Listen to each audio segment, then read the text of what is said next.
日本自卫队扩充军力的动作接连不断，将新建2艘2万吨级导弹防御舰，还准备再造2艘最新型配备宙斯盾系统的导弹驱逐舰，将使其拥有的美制宙斯盾战舰总数增加到12艘。这意味日本将拥有的宙斯盾战舰在规模和性能上都成为亚洲第一。除了规模庞大，日本还计划对这些宙斯盾驱逐舰进行全面升级，增配中远程导弹，并预留高超音速武器的配置空间。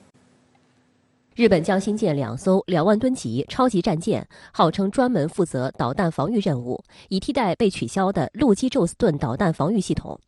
2020年，日本防卫省在犹豫多年后，决定停止建造陆基宙斯盾系统。时任防卫大臣河野太郎就表示，将建造宙斯盾战舰来代替陆基宙斯盾系统。陆基宙斯盾是安倍2017年提出的重点项目，但进展颇为不顺。有日本媒体披露，日方最终取消订购陆基宙斯盾的原因是美方不断提高报价，从800亿日元涨价至1800亿日元。而且有军事专家评估认为，陆基宙斯盾的技术并不成熟。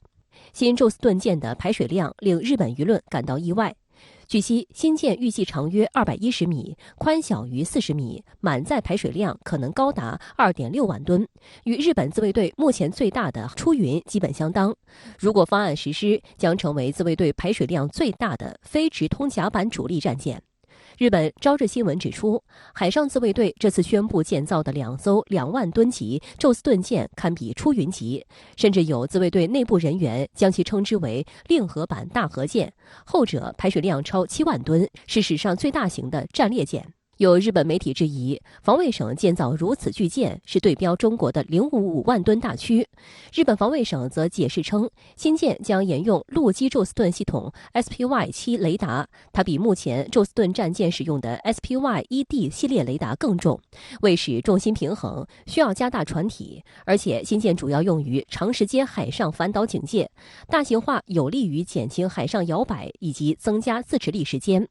日本报道称，新舰船员预计为110人，主要装备垂直发射的反导拦截弹，包括标准3 Block 2A 导弹和标准6系列导弹。另据日本媒体取得的内部文件显示，内省并未列明预算细节，但相关总额高达9000亿日元，约合人民币470亿元。预计第1艘于2027年度末服役，第2艘于2028年度末服役。外界分析普遍认为，这2艘超大排水量的导弹防御舰预留了搭载高超音速武器的空间，未来将采用一南一北的方案进行部署，以求达到覆盖全境的防卫预警能力。那么从这个功能来看的话，它的导弹防御舰已经不仅仅是防了，而且特别突出了攻，因为它的很多导弹是可以对舰艇和陆地进行攻击的，所以它是属于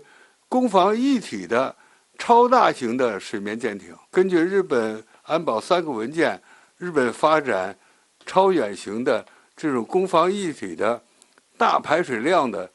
这种导弹防御舰，应该说对周边安全产生的影响，应该是说负面的是非常明确的。值得指出的是，日本防卫省早就明确，宙斯盾系统是日本导弹防御体系的核心，以实现美日作战和指挥系统的信息化共享。在美军的战略反导杀伤链中，日本宙斯盾舰执行瞄准、交战任务，其他发现、定位、跟踪和评估环节仍由美军承担。美日反导武器装备已基本实现互联互通互操作，具有实战化意义。去年11月16号至19号，日本海上自卫队在太平洋夏威夷群岛附近海域举行弹道导弹防御实弹射击演习。演习期间，在美国导弹防御局的技术支持下，日本2艘摩耶级驱逐舰摩耶号和羽黑号先后发射2枚反导拦截弹，其中1枚标准3 2A 拦截弹成功对从太平洋靶场发射的靶弹在大气层外实施拦截，标志着日本海上自卫队初步具备中远程洲际弹道导弹拦截能力。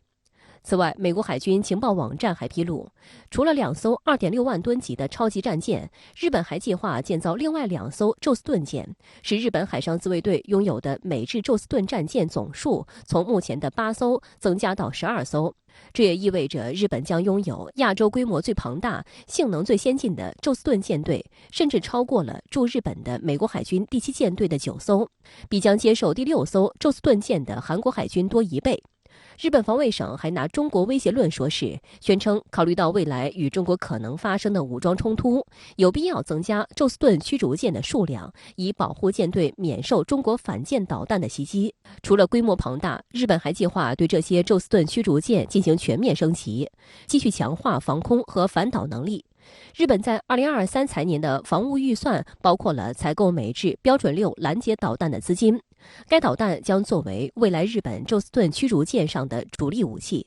美军称，标准6是美国海军唯一在理论上具备拦截高超音速导弹潜力的武器。此前，美海军已用标准6导弹在模拟测试中拦截过高超音速导弹，但还从未进行过实际拦截。